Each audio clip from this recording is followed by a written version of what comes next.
I want to just say a few words on governance. I don't go into great detail here. The difference between public and private schools is a lot smaller than what people think. Actually, this is a consistent picture that we have in PISA. Actually, in most countries, public schools tend to do better than private schools once you take into account the social background of students. And in a few countries it's the opposite way, but when you do not control for social background, obviously, private schools do have an advantage, but you can see generally the advantage is derived from the more advantaged student intake and structural system. So overall, performance differences between public and private schools don't matter a lot. They are often overestimated and don't come out that strong. Parents. The last point that is really important to me to make here is actually where you have parents who spend time just talking to their child. You have higher student satisfaction with their lives, where they eat the main meal with their child, something that's really important, where they discuss how well their child is doing at school, and then you have school-related activities where the factors are not so important, but actually, I'm showing you this because often parents think, well, I don't have the academic qualification to follow my child's schooling because it's just very difficult. I didn't have that kind of education when I was young, or they don't think I can spend enough time on that. But actually, this is not about an academic degree. This is not about spending 3 hours of homework with your child. It's really just about showing that what your children do matters to you. If you get that message across to parents, this has a huge impact. And you can see this also in the PISA outcomes. Now, we are talking about 22 PISA points. That's over half a school year of an advantage. Or 19 points, even after accounting for social background. The effects are really big. Parental interest. That's something. And I actually think this is a big strength of your system. I know that many people in Hong Kong complain that parents put too much pressure on the system. I actually think this is one of the sources of your strengths, that parents have high expectations, that they actually are very demanding and sort of keep things moving. The risk with this is that it makes education systems very conservative. For example, when you think about how rapidly our world is changing, that different things matter today for student success than in the past, parents often work against that. Parents sort of try to keep the school system as they know it themselves. That's why it is so difficult to take anything out of your curriculum. In a way, many of our instructional systems are really overloaded with material.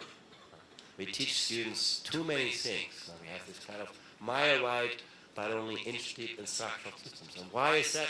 Because nobody dares to take anything away from the curriculum. Because the first thing that parents will say, well, my child no longer learns what I learned in school, so schooling really deteriorates in their quality.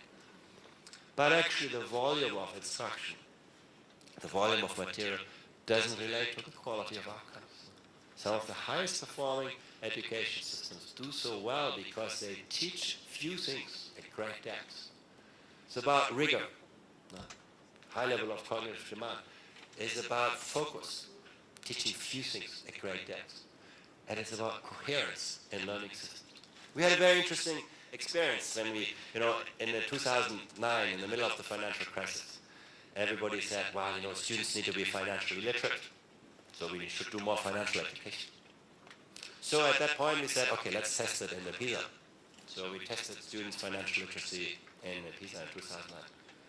And when the results come out, we were expecting that, as students have more financial education, they will do better in financial literacy.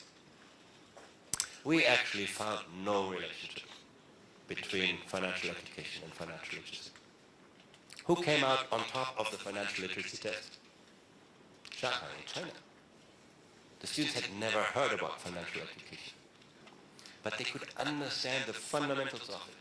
They had learned, how to think like a mathematician. They knew what a likelihood of risk is, all of those kinds of features. And they could extrapolate that because they had a deep conceptual understanding to actually new phenomena that they had never heard about. And that's, I think, a very important lesson I take away from this, is that giving students a deep understanding of the disciplines is so much more important than the kind of superficial content. Because, this goes on and on like this. Our world knowledge expands, and so we tend to put more and more into school systems. Today it's financial literacy, tomorrow it's going to be environmental literacy, the day after it's digital literacy. So every day we put something on top of the system. But that is why education systems become so overloaded. And it's actually the parent factor that, is a great source of, driving things forward, but also often sort of inhibiting the kind of changes in the instructional system that are really, really important. Let me just, offer you one last thought in my presentation, and that's not about student learning outcomes, but about the well-being of students.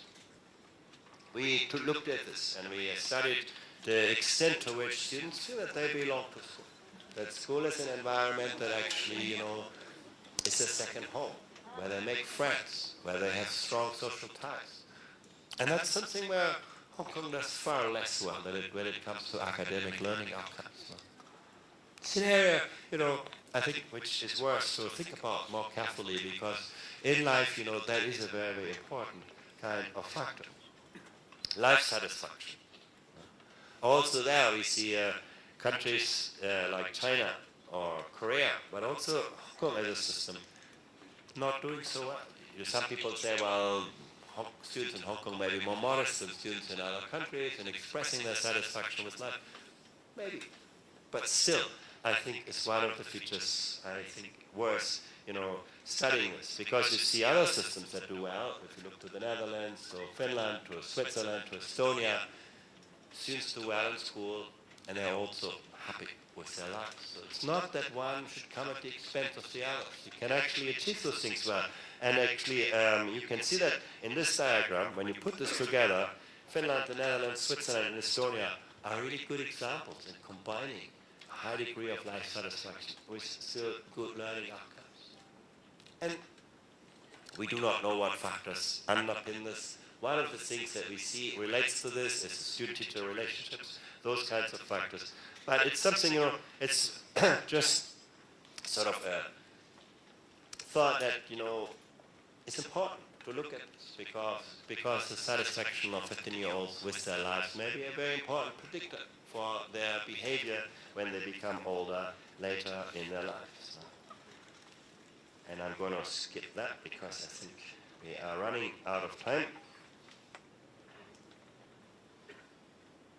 I just want to conclude my presentation. If you look at the system transformations that we have really seen over the last years, in the past, it was enough to sort students, to have only some students doing really well because our economies only needed a few really well-educated workers.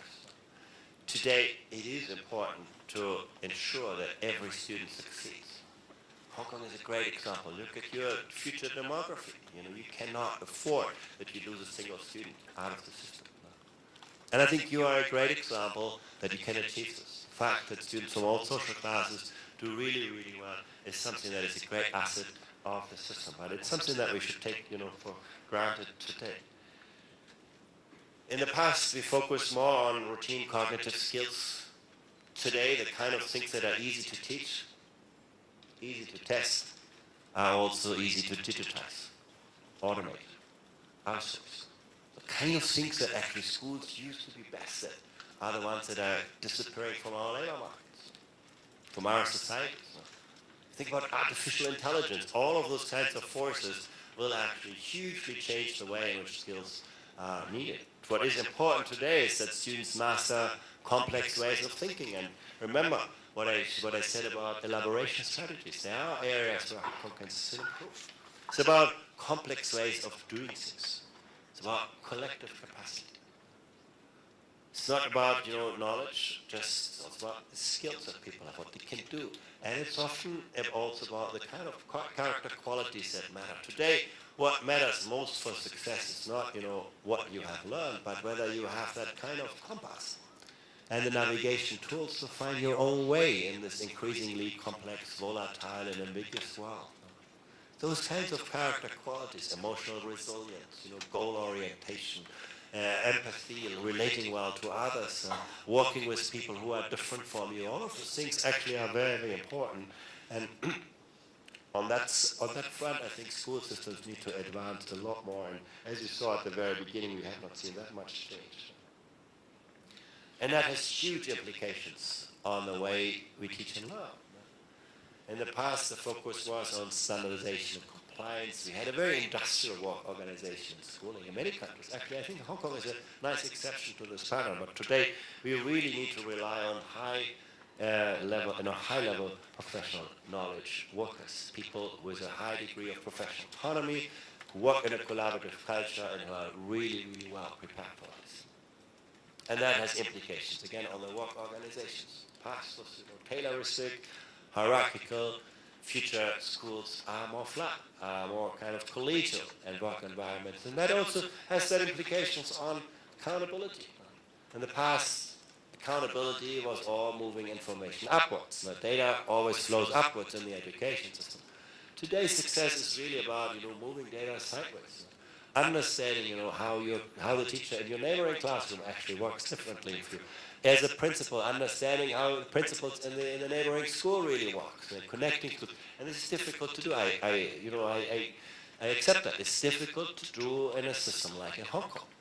Where your schools belong to different sponsoring bodies. There are no natural ways of, collaboration across the school system. But the more you do about this, the more you can, shape and create the kind of environment that actually works. But as a bottom line, again, we can achieve strong outcomes. We can achieve an equitable distribution of learning outcomes. And Hong Kong is a brilliant example that has really a long historical track record of actually demonstrating this. But we can also combine those strong academic outcomes with the kind of social and emotional dispositions that will help students to find their way in life. And that's an area where maybe Hong Kong can still further improve. With that, I conclude. Thank you very much.